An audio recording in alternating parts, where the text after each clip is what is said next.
ભરૂચ જિલ્લા પોલીસ અધિક્ષક અક્ષયરાજ મકવાણાના માતૃશ્રી કમલારાજના જન્મદિવસની અનોખી અને પ્રેરણાદાયી રીતે ઉજવણી કરવામાં આવી હતી। જન્મદિવસની ઉજવણી માત્ર પરિવાર પૂરતી સીમિત ન રાખી એસપી અક્ષયરાજ મકવાણા તેમના માતૃશ્રી અને પરિવારજનો સાથે ભરૂચ તાલુકાના ત્રાલસા ગામે આવેલ અસ્મિતા વિકાસ કેન્દ્રની મુલાકાતે પહોંચ્યા હતા। અસ્મિતા વિકાસ કેન્દ્ર ખાતે એસપી અક્ષયરાજ મકવાણા અને તેમના પરિવારજનોનું સંસ્થા દ્વારા ઉષ્માભેર સ્વાગત કરવામાં આવ્યું હતું। આ દરમિયાન પરિવારજનોએ સંસ્થાની મુલાકાત લઈ અહીં અભ્યાસ અને વિવિધ પ્રવૃત્તિઓ સાથે જોડાયેલા માનસિક દિવ્યાંગ બાળકો સાથે સમય વિતાવ્યો હતો। માતૃશ્રી કમલારાજના જન્મદિવસ નિમિત્તે માનસિક દિવ્યાંગ બાળકોએ સુંદર ગીત રજૂ કરી તેમને હૃદયસ્પર્શી શુભેચ્છાઓ પાઠવી હતી। બાળકોના નિર્દોષ પ્રેમ અને શુભેચ્છાઓથી સમગ્ર વાતાવરણ લાગણીસભર બની ગયું હતું। આ પ્રસંગે એસપી અક્ષયરાજ મકવાણા અને તેમના પરિવારજનોએ અસ્મિતા વિકાસ કેન્દ્રની કામગીરીનું નિરીક્ષણ કરી સંસ્થા દ્વારા બાળકોના સર્વાંગી વિકાસ માટે કરવામાં આવતી વિવિધ પ્રવૃત્તિઓ અંગે માહિતી મેળવી હતી। સાથે જ બાળકો સાથે સંવાદ કરી તેમને પ્રોત્સાહિત કર્યા હતા। જન્મદિવસની ઉજવણીને વધુ યાદગાર બનાવવાના હેતુથી એસપી અને તેમના પરિવાર દ્વારા સંસ્થાના પટાંગણમાં વૃક્ષારોપણ પણ કરવામાં આવ્યું હતું। પર્યાવરણ સંરક્ષણ સાથે માનવ સેવાનો સુંદર સંદેશ આપતા આ પ્રસંગે બાળકોને ગિફ્ટનું વિતરણ કરી તેમના ચહેરા પર ખુશી લાવવામાં આવી હતી। માતૃશ્રીના જન્મદિવસની ઉજવણીના માધ્યમથી મકવાણા પરિવારે સમાજને એક મહત્વપૂર્ણ સંદેશ આપ્યો હતો કે ખુશીઓ ત્યારે જ સાચા અર્થમાં અનેક ગણી બને છે જ્યારે તે જરૂરિયાતમંદો અને વિશેષ બાળકો સાથે વહેંચવામાં આવે।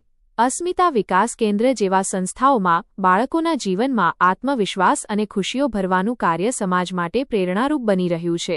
આ પ્રસંગે મહિલા પોલીસ સ્ટેશનના પીએસઆઈ વૈશાલી આહિર, સંસ્થાના ટ્રસ્ટી પ્રણવ ભટ્ટ અને મનીષા ત્રિવેદી વિશેષ ઉપસ્થિત રહ્યા હતા। HX24 ન્યૂઝ ગુજરાતી સાથે જય બગિયા, સુરત।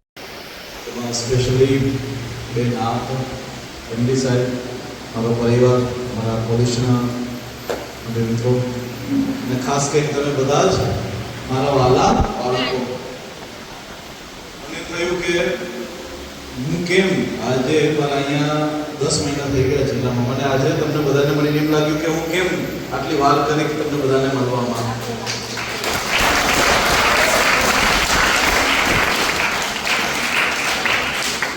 જીવનના ખૂબ ઓછા એવા દિવસો હોય છે કે જેમાં જઈને તમને એમ લાગે કે મને ખૂબ જ મજા આવી। તો હું આજે કહી શકું કે બેન અમને અહીંયા આવીને એટલી મજા આવે છે, મને લાગે છે કે તેની કે સેટિસ્ફેક્શન આપણને ઇન્ટરનલ થાય એ પ્રકારની ફિલિંગ એવી કે આ બધા જ બાળકો, હું કહીશ કે બાળકો પોલીસથી તમારે કોઈ દિવસ ડરવાનું નથી। અમે તો તમારા મિત્ર છીએ ને મિત્ર? અમે અમારા માટે સૌથી પહેલાં તમે છો। તમારે પોલીસથી ડરવાનું નહીં કે હું મારા બધા પોલીસને બોલાવું, પાછળ 3 પોલીસ અહીંયા આવો છો મારી પાસે યુનિફોર્મમાં। આજરોજ અમારા માતૃશ્રીના જન્મદિવસ નિમિત્તે આજે અમે ત્રાલસા ગામમાં અસ્મિતા વિકાસ કેન્દ્રની મુલાકાત લીધી અને હું આપના મીડિયાના માધ્યમથી જણાવવા માંગીશ કે આટલી સારી સંસ્થા જો મેં મારી આ સમગ્ર કેરિયરમાં જોયું હોય તો આવી કદાચ આ પહેલી સંસ્થા છે કે જેમાં આટલી મોટી સંખ્યામાં બાળકોને અહીંયા આટલું સારું વોકેશનલ ટ્રેનિંગ આપવામાં આવે છે, તેમને રાખવામાં આવે છે। ખાસ કરીને એવા બાળકો કે જે ક્યાંક ને ક્યાંક દિવ્યાંગ છે, ક્યાંક ને ક્યાંક સેરેબ્રલ ઓટોપ્સી કોઈને કોઈ જગ્યાએથી એ લોકો પીડિત છે।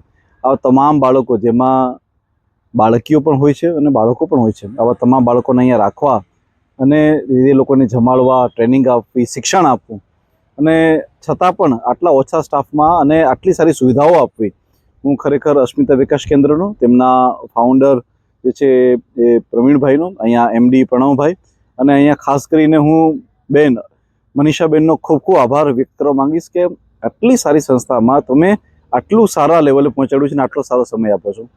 હું એસપી ભરૂચ તરીકે એ વચન આપવા માંગીશ કે પોલીસ ડિપાર્ટમેન્ટની જ્યારે પણ જરૂર પડશે, જેટલી પણ જરૂર પડશે, અમે પોલીસ ડિપાર્ટમેન્ટ હંમેશા ખડા પગે અસ્મિતા વિકાસ કેન્દ્રની સાથે છીએ અને હંમેશા માટે અમે આ સંસ્થા સાથે જોડાયેલા રહીશું।